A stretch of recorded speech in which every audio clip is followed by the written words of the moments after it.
साथियों, अस्सलाम वालेकुम व रहमतुल्लाहि व बरकातहू।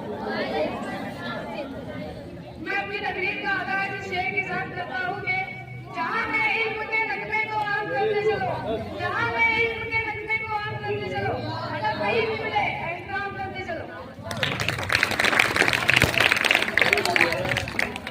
मेरा नाम सैयद अली है। आज 15 अगस्त हमारा यौम आज़ादी का दिन है। हमारे मुल्क ने 1947 में अंग्रेजों की गुलामी से आज़ादी हासिल की। ये दिन हम सबके लिए बहुत खास दिन है। हमारे कौमी परचम का एहतराम किया जाए, हमारे मुल्क से मोहब्बत करनी चाहिए।